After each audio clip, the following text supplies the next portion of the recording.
Alhamdulillahi Rabbil Alameen, wassalatu wassalamu ala Rasulil Kareem. Alhamdulillah, today we will be covering an extremely important subject, which is the fiqh of foods. And this is a necessary subject that needs to be properly addressed. As today, many new issues have appeared and they need to be answered. So we have with us today a Shaykh Abu Ja'far Al-Hanbali. Assalamu alaikum, ya Shaykh. Wa alaikum salam wa rahmatullah. Thank you for being with us again. And Alhamdulillah, let us begin with the subject. So, the very first thing that there's actually one thing I wanted to make clear before we would start addressing some of the issues. You are Hanbali in fiqh. Yes, And so, the rulings that you will be talking about, this will be from your madhhab, this is correct. so that people will know that this is coming from the madhhab of the Hanbalis. But at the same time, anyone who is not a Hanbali, we know that they may do Talfiq with this madhab in these Yes, issues. this is correct. This is Okay, correct. excellent. Because if I can just interject Sure. briefly, and when it comes to transactions, the school of Imam Ahmed is the most lenient. Mashallah. And so if people happen to encounter something that, subhanAllah, I've never heard that before, or something like that, then it's fine, because transactions is one of the issues that there may be talfiq in, and you may find some issues that may happen. So someone should be mindful of this point. So it's not to say that anyone else that may Yes. adopt a stricter understanding is wrong, or they're somehow deficient if they didn't know this knowledge before. This is a sit down in which we're discussing some of today's issues and trying to cite the scholars that might give a more lenient understanding, especially in the day and age we're in, Yes. where maybe attempting to practice a stricter discipline might lead to difficulties, or in certain issues, an emergency where you won't be able to practice it and have to adopt a more lenient understanding. And do you also advise people to go with the Hanbali madhab in this issue? I With the fiqh tend of to, foods? I tend to, when it comes to transactions. So transactions, it's everything outside of the big five: tahara, salah, som, zakah, and hajj.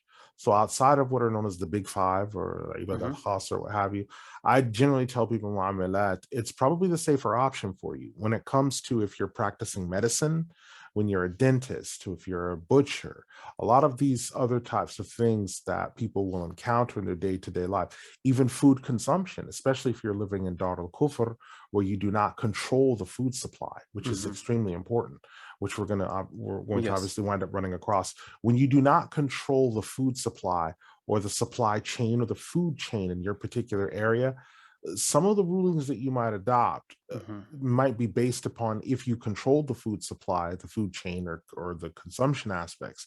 And that is simply not the case. So when that's not the case, you have to be able to exercise a certain amount of levity in order to remove hardships that might lead to unnecessary trials in your day-to-day life. Yes, indeed. And I think this point was necessary to be made clear for people so that they will not think, okay, if this is in your madhab, if that's not in mine, can I apply it? But inshallah, they will be able to use these rulings. Inshallah. And then, inshallah, I want to begin with the question in regards to what Allah subhanahu wa ta'ala has said about the haram and the halal foods in the Quran. Now, what has our Lord subhanahu wa ta'ala stated about this subject? Alhamdulillah, salatu wassalamu ala rasulillah. When discussing this, there are ayat that you will find in various places in Surah Al-Baqarah, Surah Al-Ma'idah, Surah Al-An'am, and other locations. However, the locus of these ayats, the locus of them, like the final statement, or what tends to be the most comprehensive, is what someone will find in Surah Al-Ma'idah, the fifth surah, ayah 4, which is the most clear with regards to consumption, because it's the most comprehensive. The others are tending to give a statement that may be short and sharp and concise. But in Ma'idah ayah 4, it's giving something that's not only concise, but comprehensive in scope, where it's also filling in additional data from the other surah. And So so my apologies, I would say, so when we talk about the foods, the haram, the halal, it is primarily mentioned in the Quran, but then a lot of the stuff, additional stuff, that's you're going to find this in the Sunnah. this is correct. So one ayah, Mhm. Surah Al-Ma'idah, the fifth surah, ayah 4, Allah subhanahu wa ta'ala says, أعوذ بالله من الشيطان الرجيم حرمت عليكم الميتة والدم ولحم الخنزير وما أهل لغير الله به والمنخنقة والموقوذة والمتردية والنطيحة وما أكل السبع إلا ما ذكيتم وما ذبح على النصب وأن تستقسموا بالأزلام ذلكم فسق اليوم يئس الذين كفروا من دينكم فلا تخشوهم واخشون اليوم أكملت لكم دينكم وأتممت عليكم نعمتي ورضيت لكم الإسلام دينا فمن اضطر في مخمصة غير متجانف لإثم فإن الله غفور رحيم. It's been forbidden for you to have meat found dead, blood poured out, flesh of swine, what has been dedicated to other than Allah, that which has died from choking, goring, a fall, being pushed, butted or punctured through, eaten by another animal, except in the case if you were to happen across that animal while it's still alive and deliver the final blow through slaughtering. Also forbidden for you is what's been sacrificed on altars, what's been used for divining with divining arrows and gambling. All of that is rebellious sin. Today, those who reject faith have lost all hope in your religion. Don't fear them, fear me. Today is the day that I perfected your religion for you and completed my favor upon you, and I'm pleased for you with Islam as your religion. Whoever happens to be forced in a circumstance to consume that which has been forbidden above without intending rebellious sin or rancor, then indeed Allah is forgiving and compassionate. يسألونك ماذا أحل لهم قل أحل لكم الطيبات ما علمتم من الجوارح مكلبين تعلمونهن مما علمكم الله فكلوا مما أمسكنا عليكم واذكروا اسم الله عليه واتقوا الله إن الله سريع الحساب. They ask you about what's been made permitted for them. Say to them, it's been made permitted for you all the wholesome and good things, as well as whatever you have taught the creatures that may hunt on your behalf to take. So that which you taught them to do is from that which Allah taught you. So eat from that which they've taken a hold of for you and brought back to you from the hunt. Mention the name of Allah over it and fear Allah. Indeed, Allah is quick to take account. Surah Al-Ma'idah, 5th Surah, ayat 4 to 5. Then we have a little bit of an opening statement from ayat 6. اليوم أحل لكم الطيبات وطعام الذين أوتوا الكتاب حل لكم وطعامكم حل لهم. And today there has been made permitted for you the good and wholesome things. The food of those given the book is permitted for you, and your food is permitted for them. So that is the more comprehensive, the most comprehensive ayah on foods in the Quran that deals with our topic today with regards to something from the book of Allah subhanahu wa ta'ala.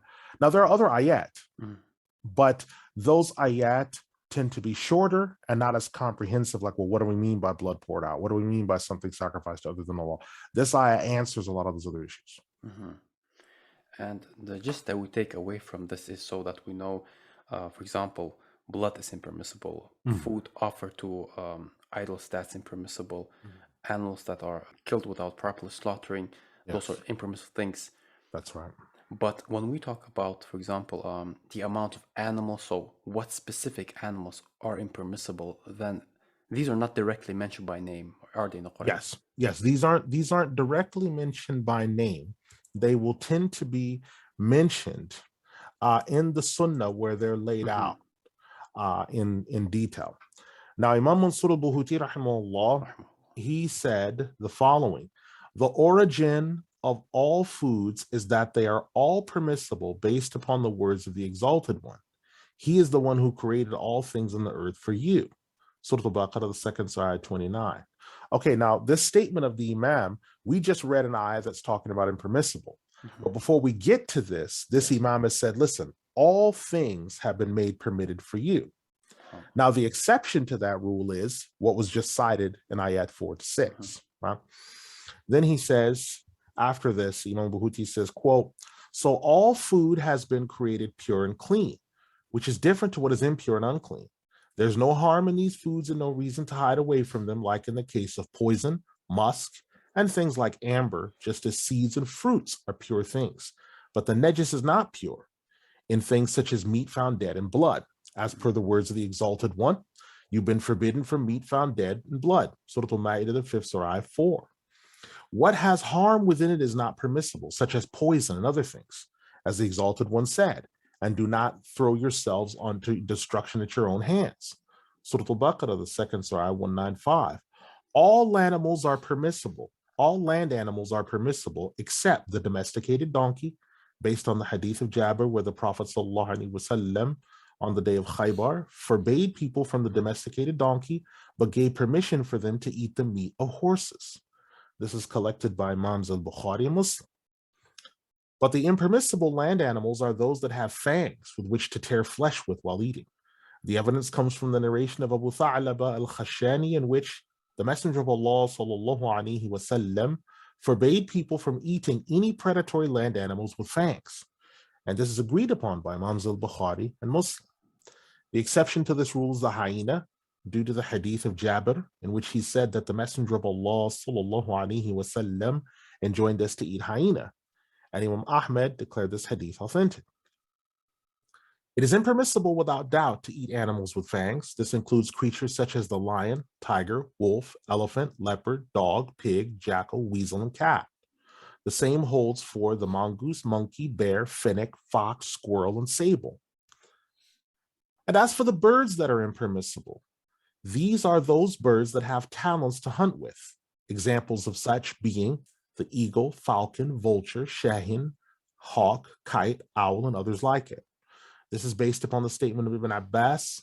The Messenger of Allah ﷺ forbade people from predatory animals with fangs and birds with talons.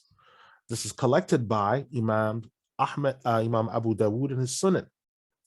We are also forbidden to eat birds that scavenge over dead carcasses, like the buzzard, the vulture, stork, magpie, piebald crow, swallow, great black crow, and whatever is known by the Bedouins as being impermissible.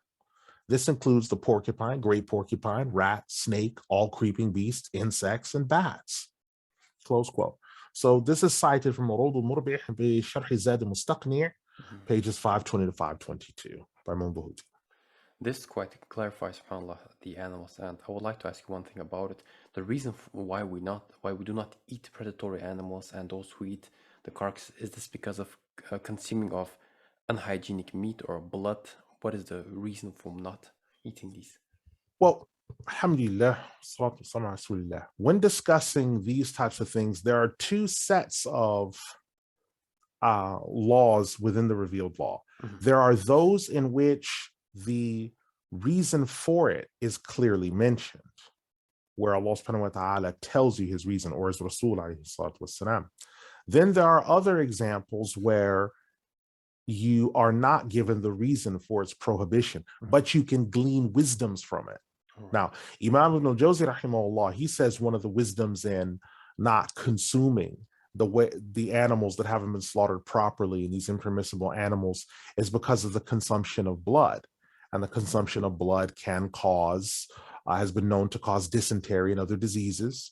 When blood congeals inside of animals that have been not slaughtered correctly, that blood congeals, you eat that. There are endorphins and hormones that go in the animal that's suffered at the fate where it's been killed improperly, because the animal's in fear and it releases adrenaline and other things, and people consume that, and there's growth hormone in there and other things that can adversely affect people. So these are wisdoms that we can take away from it. Just the same thing as the pig is, there's a book that was written years ago that I came across. It's called Diseases of the Swine. And it's about, it's as thick as an adult human fist. And it lists hundreds of diseases of the swine. Now, that's not the reason for the prohibition, but it's a wisdom that someone can take away from why we do not consume it. Subhanallah. And the general meat that Muslims can consume, that will be cattle, right? Like sheep, goats. This is correct. And there's an entire surah that lists the Surah Al-An'am, in which the sixth surah in the Qur'an, where Allah subhanahu wa ta'ala discusses the cattle and blesses them. In fact, the opening of Surah Al-Ma'idah, the first two ayat, discuss the blessings of the An'am, the cattle, right? And within the cattle, you have divisions of those bearing a cloven hoof and those bearing uncloven hoof, right? And those who have no hoof, like in the case of the camel. Now, for the Shar' of Nabiyyuna Musa alayhi salam, cloven hoof and non-cloven hoof is important to them. So they cannot eat any animal that doesn't chew cud and doesn't have a cloven hoof. So you have to have both. You have to have a cloven hoof and chew the cud, which is where the animal swallows the grass and the contents and brings it back up, because they have more than one compartment in the stomach, right? So in that case, the children of Israel and their shadr, they don't eat camel, right? They don't eat horse, right? Because it's missing these two qualifications, right? So both qualifications have to be there. But in the revelation Allah subhanahu wa ta'ala has given us, he said, no, these laws were specific to them, but not universal for the rest of humanity at large. So for us, whether it's a cloven hoof or uncloven, this is not the important issue. Now, in what case would it be permissible to consume a haram animal? Okay, so alhamdulillah, now this is going to come under the laws of darura. And in the Shara, darura refers to an incident in which if someone does not engage in behavior that might normally be haram, one would lose either his limb, his life, or be incarcerated or jailed indefinitely. Now, this can't be a thought or a personal belief. It has to be something that has a level of certainty beyond doubt. So if either one of these three things comes to pass, then the obligation to preserve the limb or the life or the personal safety of an individual, that law then takes precedence over the law of prohibition in that circumstance. So if someone is in a situation where there is nothing left to consume but the impermissible, and if he does not consume it, he will lose a limb, he will lose his life, or suffer indefinite incarceration or what have you, then the person consumes the amount necessary to stay alive. And then once he is able to get to safety, then he returns to as he was. And that's why that clause is at the end of the fourth ayah. Like if someone was to engage from an right? If someone's forced to do so, not seeking to get involved with sin or wrongdoing, and he consumes any of the above, then indeed Allah is forgiving and compassionate. Right? And to give a reasonable example, if a Muslim is imprisoned in Darul Kufr, in most cases there will not be halal meat that will be served. So the person will have no option, will he then, in this case? If that's the only food, let's say. And that in that case, he won't have an option. Sure. So he won't be able to read labels. He won't be able to check what's coming in. He won't necessarily know what is and what is not. And that also has a knock-on effect on his worship as well. So now he is not binding. It's not binding upon him to establish Salatul Jum'ah. It's not binding on him to establish Salah and Jama'ah. And if in a circumstance where, let us say that he's been taken without right, like he's been taken and forced to go into a state of suffer, like for example, if he's been taken, like in the case of Muslim brothers in prisons in Albania, Mazar-e Sharif, Al-Bagram Air Force Base, Guantanamo Bay, people that did not commit any crime that have been taken to these places, they've been put into a state of suffer. Well, in their case, they should be doing qasr and jama until they're freed from that situation. Because the laws upon them are such that they are in a unique circumstance. And because of that unique circumstance, they're eligible for qasr and jama' during the whole time until the matter is lifted. And this is shortening and joining, as you're talking This about the is correct. prayers. So this is combining and shortening the No. salawat. So they would combine and shorten Dhuhr and Asr, Mhm. and combine and shorten Maghrib and Isha, which so the 4 rak'ah salahs would be shortened to 2. Mhm. So Dhuhr and Asr would be 2 and 2, and Maghrib and Isha would be 3 and then 2. Subhanallah, mashallah. You've now just quoted and explained to us what the haram animals are, and we've talked about what's permissible in meat. Now, when we talk about hunting animals, Mhm. how is this done in Islam? Because we in Islam we say that we have to utter the name of Allah and we have to slaughter the neck. But how is hunting done? Now, this then brings up a new issue when hunting is done. Now, there are 2 levels of hunting. One is the one that we're directly engaged in, and one is indirect engagement. Hmm. So we'll talk about the indirect and then go to direct. Mhm.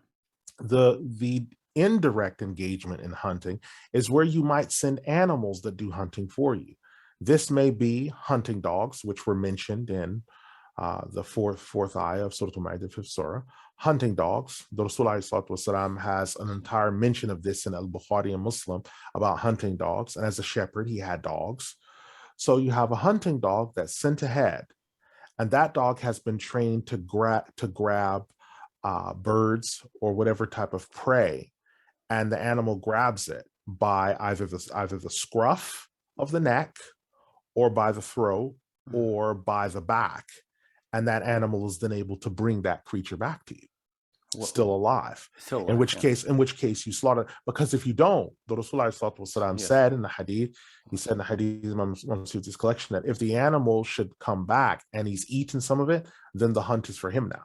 Mhm. So now he has to be sent back out because you can't consume that because he's made it meta by biting into it, right? Mhm. The same thing for hunting animals. Falcons, you have a falcon or an Yes. eagle or a bird that's sent out to grab prey and bring it back while it's still alive. And the animal knows how to grasp it with its talons in a way in which it's still alive, so you're able to slaughter it. If this now the same rule holds for if the eagle or the hawk or the other animal happen to grip it and then bring it back, right?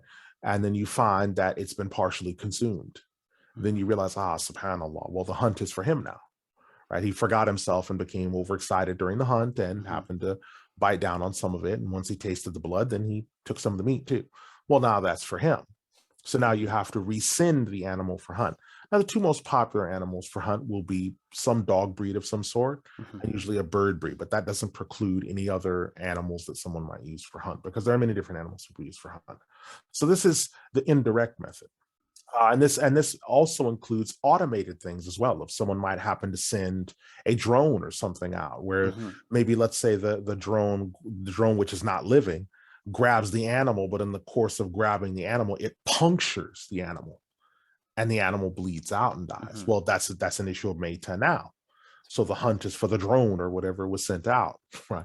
So now it will have to be redeployed to then look to grip whatever the hunt was again and bring it back unscathed. Then you have, now moving from that, you have the direct hunt. So now this involves people. Now for people may engage in hunting in 2 ways. One is through arrow, spear, or crossbow, in which case an animal is clipped or sideswiped with the arrow, pole, spear, or crossbow, in which it can be felled. And at that point, when it's felled, or if it's hit with a shot that goes through the neck, because someone utters at the time of sending out the hunting animal or the hunting apparatus, Bismillah wallahu Akbar, and at the time of launching the arrow, Bismillah wallahu Akbar. So if that happens to happen, then the animal that has been slaughtered by hitting it in the neck, then alhamdulillah, the matter has been resolved and you've slaughtered the animal. But if you happen to skim it or something like this happens and it's still alive and you can catch it, fell it, and then deliver the blows of the biha, Bismillah wallahu Akbar, and then you cut the carotid arteries, tracheal windpipe. What this does is this causes a massive blood loss to the animal passes out, right? And that is different to beating an animal to death, goring it to death, pushing it, or it being eaten by another animal where it's in a state of deep fear. When an animal is felled and then the throat, the trachea, two carotid arteries, and windpipe are cut, when that's cut, the animal passes out. So it's like it goes to sleep and does not regain consciousness. SubhanAllah. Now, yes? Yeah, I just want for clarification. So, just what you mentioned about the arrow or the weapon. So, when you shoot, for example, in the leg, you can afterwards you can deliver the blow on the throat, right? Correct. But you say if you utter the basmala, whether it's an arrow or a weapon, if this goes through the neck, and this can still be equal to the slaughtering if it dies Yes, like that. because if it hits that area, Yes. the area that you normally aim for, and it goes through there and fells the animal by piercing those areas, yes, that counts as a slaughter. It wouldn't be if you would shoot, for example, in the heart or the brain area. This wouldn't be the same. Yes, that's going to be a different situation. Okay. Now we're coming to the use of firearms. Okay. Now, the use of firearms, there was a big ikhtilaf about this, and this ikhtilaf was resolved by Imam Abdul Qadir ibn Badran ad-Dumi rahimahullah, who died 1346. Now, his declaration, which I'm working on, it's about 14 or 15 pages. So I'm still adding the notes and citations and everything else, because it's quite an involved statement he's making, because it's the first of its kind about shooting animals using firearms as a way of hunting. And he states that it is permitted. And it was followed by subsequent muraji' from the other madhabs around him after this point, because they deemed that it was indeed a noble thing. Because although Muslims had been using firearms since the 600s Hijri, since Muslims had been using firearms in wars and everything else, it had not occurred to a Muslim to use it for hunting. It just hadn't occurred to their mind. So then we reached the point where he was among some Bedouins, and one of those present was Abdul Aziz al-Baddah, rahimahullah. And the Bedouin came back and said, I've done something, but I'm not sure if it's the right thing to do. And then he narrated how he'd shot this animal. SubhanAllah. And then said, well, I didn't think about it at the time because I just shot it. And now, having done so, what do I do? And it triggered this meeting of all these muraji' that came together from different methods. And Abdul Qadir ibn Badran spoke on the matter along with the Malikis, who were really, after the Hanbalis, the first to really deal with this issue. So when you're using a firearm, if a rifle or a pistol or an air gun is being used, you aim for the part that would normally be slaughtered on the animal. But if you happen to miss that and hit another part of the animal, this is permitted, because your goal and niyyah was for that part, but you happen to hit somewhere else instead. So this is the ruling from Imam Abdul Qadir ibn Badran ad-Dumi rahimahullah. Inshallah. Once the fatwa is up, then inshallah we can put it in the description box. That's correct. That's correct. It will take some time to rule everything out, but his discussion of the matter, he cites a series of historical incidents which indicates the basis behind his ruling, because he's leaning on historical precedent, then he's leaning on qiyas, which he will use because, again, something like this has not happened before. He's using qiyas, and then so historical precedent and qiyas, which then leads to him to use the usul fiqh and then the qawaid of the madhhab to deduce the fatwa that leads to this.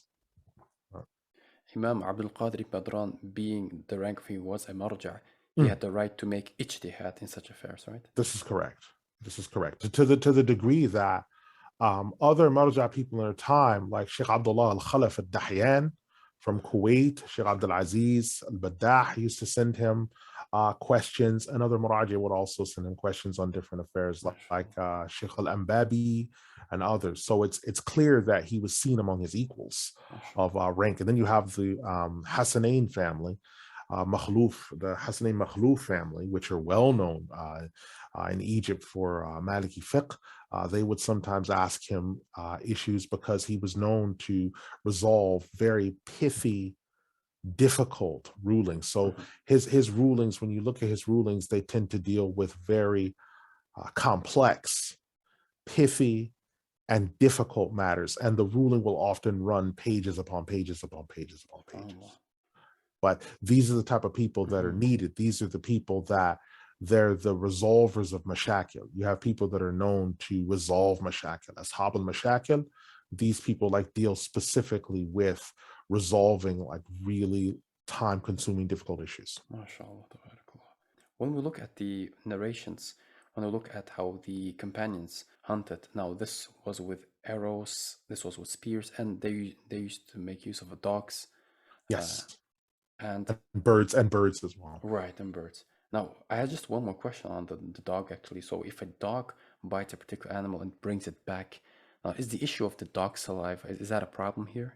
No, that is not a concern because the dog grabbing the animal, the saliva is not being sunk into the animal or the overriding issue.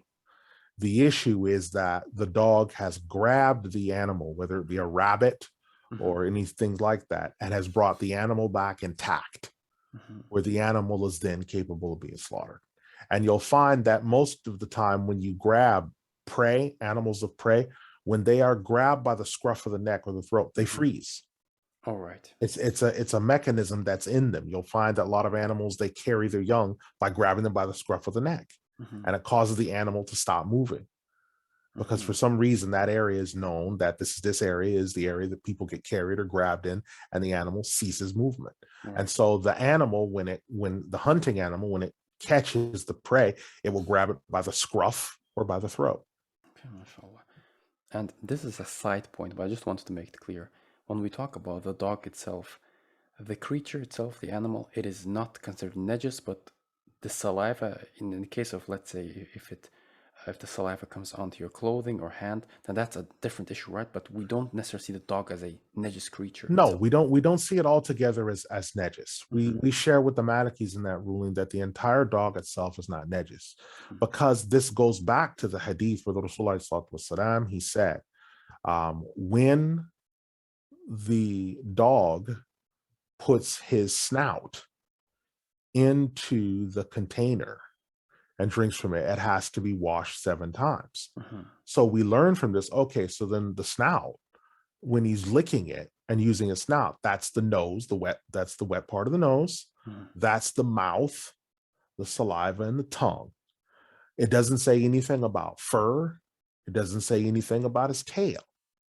It doesn't say anything about his undercoat, whether he's blowing coat or not. It doesn't say anything about any of that. The point in question is that it doesn't say if some of the dog hair falls in the bowl, it's got to be washed 7 times. That's not what it is. The najis parts are those wet parts. That's what we're concerned with. Because the permissibility is you may use a dog for hunting, for protection, for herding. Yes. These are the rulings.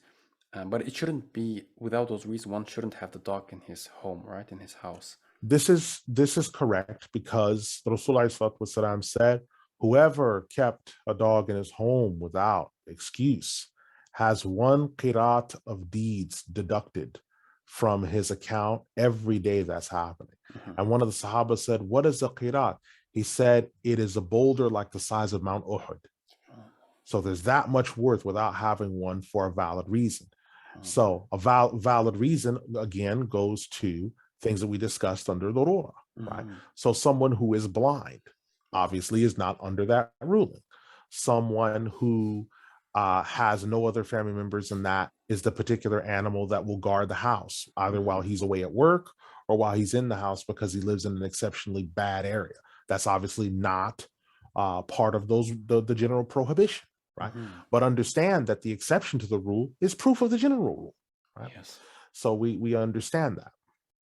The reason why I'm addressing this is because you see a lot of Muslims today who are extremely afraid of dogs, to the extent that if a dog is coming on the road, they will go to the other side of the road.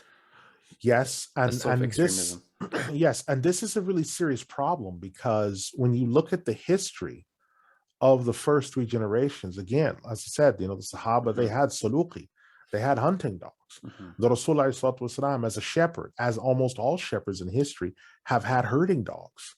He, Oh, sallallahu alaihi wasallam, had a herding dog. mashallah. And we have examples of this. They had hunting dogs. Hmm. There's really nothing you can do about this. And the Bedouins today, the great bulk of them, whether they're desert Arabs or Arabs that are from the Badia, they are usually carrying around dogs with them of some sort. Hmm. And this is just something that is the core reality. Hmm. Same thing with, having a falcon or having a hawk. Hmm. There's nowhere to go. So this fear is usually coming from two issues. One is an abnormal fear because of fear of animals, because Hmm. there are Sure. some of our Muslim brothers that, and this is something for men, our ladies don't tend to have this Mm. hang up for some reason. It's usually our Muslim brothers, our males, that have this abnormal fear because they have not grown up around animals. And because of this, they have this paranoia about what the animal might do and what it might not do, and what its reaction is and why it's doing what it's doing. The second thing is you have to remember that some of our Muslim brothers come from the colonial period where dogs may have been used against them. Wow. So for some people, the first time they encountered dogs or a particular type of dogs, such as the German Shepherd, was the introduction of dogs through colonists or Hmm. through invaders. And so because of that, that fear has been passed on from their grandparents, their Hmm. parents, SubhanAllah. to the children. And this is why these types of things might happen. And would you think also because of the saliva issue that they're extremely afraid? It might be that, but it's usually the other two Okay, because mashallah. religion gets added to it. Okay. There's pathological fears that some people have of animals that has no religious basis. Whether we're talking madhabs of fiqh or what, it's just there's no religious basis for that fear. Hmm. It's just something that's been associated because of one of those two issues. And this should not be the case, especially for our Muslim man. It should not be the case. Hmm. If you understand about animal behavior, then you'll be able to have a good idea. And it's not that hard to understand animal behavior if you give it a study. You'll have a greater understanding of why the dog is doing what it's doing and how it's Hmm. doing what it's doing. And if someone has a dog that's not well behaved or not trained, there's things you can do to avoid unnecessary contact. And the same thing goes with if someone's dog is well behaved, you'll be able to recognize what that is. So whether the dog is on a leash or it's free roam, Hmm. you'll know how to treat these types of things. But this abnormal and often excessive fear of dogs or fear of cats or fear of animals, where you see some of the Muslim brothers there, if they're taken anywhere where there happen to be free roaming animals, he's looking for an exit or he's acting afraid. Hmm. And it's like, how can you be a successful husband to your wife when you're afraid of animals? Oh, An animal will be your companion. yeah. How will you be able to say, well, when I get older, I want to have a farm? How? Aren't you going to be afraid of cows? SubhanAllah. Aren't you going to be afraid of sheep and goats? Aren't you going to be afraid of chickens? They fly. I mean, it's like, what type of life will you live? Yeah. You have to get over this. Hmm. And this because sometimes it can be cowardice, and cowardice in this type of Hmm. in this area is not permitted. Right. And also to remove a slight misconception that some people have asked me, touching a dog, nor even if it licks you, this does not nullify your salah, your wudu. No, it's not one of the nullifiers. No. It's not a nullifier whether a dog brushes past you, whether the fur is Hmm. wet or dry. If the dog looked at you, it doesn't affect your salah, your wudu. Yeah. If it passed by you, if it barked, all these, if it was wagging its tail and the tail slapped against your cloak, it doesn't nullify your wudu. It doesn't nullify your salah. You're not in trouble with Allah at all. It's just, and this is what I'm saying about the Hmm. pathological fear Yes. that has no religious basis, Hmm. where people have sometimes said things just to pacify people. Oh, if you do this too many times, your face is going to freeze like that. Or if you do this, your legs are going to freeze. Or if you do this to the dog is going to, put you in the fire forever. It's got Wow. nothing to do with any of this, because in Ma'idah, as well as other incidents in Ahadith, the dog was mentioned in a positive light. Subhanallah. as a hunting companion. And in the book, the Kitab al-Hayawanat by al-Damyari, animals that are mentioned in a positive light include the dog. And there's an incident where Imam Ahmad rahimahullah, he saw a man feeding a dog, and he asked Imam Ahmad just one moment, because Imam Ahmad had come from far away to listen to some hadith. But the man said just a moment, because Imam Ahmad had gone to the upper part of Iraq, deep in the upper part of Iraq. And he said, why have you spent so much time looking after this dog when I've come from so far? And the man said, I apologize, but in this land where I live, people have no affinity towards dogs. And so I'm looking after this dog to prevent cruelty being done to it, so on and so forth. And this gave Imam Ahmed a lesson about adab and also kindness. And so what we learn from that is the respect towards a dog. There's the hadith in Imam Bukhari, where the Muslim woman from the Bani Israel in the recent past, she was a prostitute, so she was engaged in sinful behavior, but she was a Muslim from Bani Israel.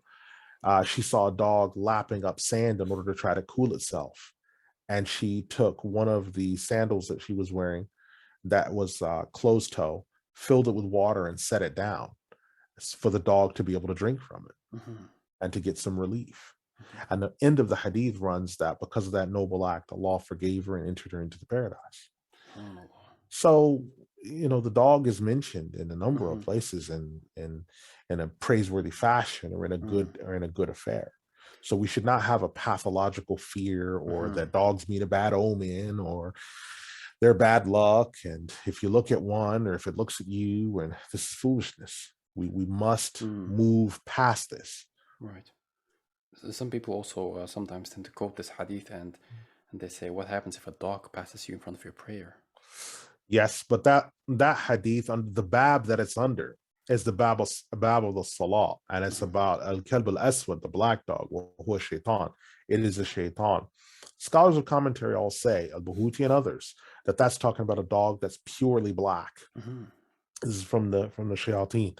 Now, other than people who've witnessed certain supernatural events, there's very few of us that have seen a dog with black gums, black tongue, completely black eyes, completely black fur, black claws, black toes, black paw pads, right? We don't, most of us are not running into dogs that are that, because that would let us know that, okay, this is not a human dog. This is something else. So one thing's got nothing to do with the other. And the fact that you just mentioned that is talking about purely black, not just a black dog as of an yeah animal. yeah because if you have this understanding, so what, it's the German Shepherd, the Border Collie, the Doberman. What about the Blue Bay German Shepherd? What about the Siberian Husky? What about the Alaskan? What about the Alsatian? Some Alsatians are black.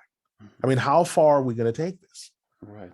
You see, this is so pathological, and it leads people to have these funky ideas about, because that type of thinking then makes you have funky and weird thinking about tahara and salah and wudu, and it screws up everything else. Exactly. MashaAllah. Alhamdulillah. Thank you. I think this was necessary to address.